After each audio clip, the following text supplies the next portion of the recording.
టెర్రరిస్టుల దాడిలో ప్రాణాలు కోల్పోయిన ఏపీకి చెందిన మధుసూదన్ రావు భౌతికాయం వద్ద రోధిస్తున్న ఆయన భార్య, కొడుకు, ఫ్యామిలీ మెంబర్స్. ఇక జైపూర్లో నీరజ్ ఉద్వాని భౌతికాయం వద్ద విలపిస్తున్న ఆయన భార్య అయాషి అంటూ ఒక వార్తను చూస్తూ ఉన్నాం.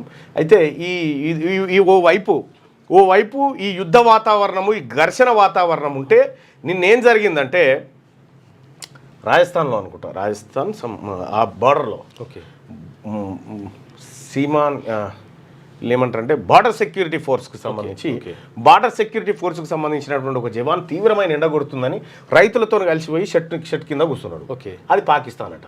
అయ్యో వాళ్ళు పట్టుకొని పోయారు. నిన్ననే జరిగింది ఘటన. పాకిస్తాన్కి తెలియకుండా భారత్ జవాన్ పోయి పాకిస్తాన్ లోపల ఆ షర్ట్ కింద కూర్చుండట. ఆ రైతులతో ముచ్చట పెడుతుంటే వాళ్ళు వెళ్ళిపోయారు. ఆ రైతులకి ఏం బాధలేదు, వీళ్ళకేం బాధలేదు. బార్డర్ అనేది ఒకటి గీసుకున్నాం కదా, దాంతో ఇప్పుడు దాన్ని ఫ్లాగ్ చర్చలు ఒకటి జరపబోతా ఉన్నారట. మా సైనికుని మాకు ఇచ్చేయని చెప్పి. సో మరి ఏం జరుగుతుందో చూడాలి. ఇక పాక్ బందీగా మన జవాన్ పొరపాటున దేశ సరిహద్దు దాటి పాకిస్తాన్ రేంజర్లకు చిక్కిన బీఎస్ఎఫ్ జవాన్ పీకే సింగ్ పొరపాటున పోయిండట. షెట్ కింద కూర్చున్నందుకు అటే పోయిండు.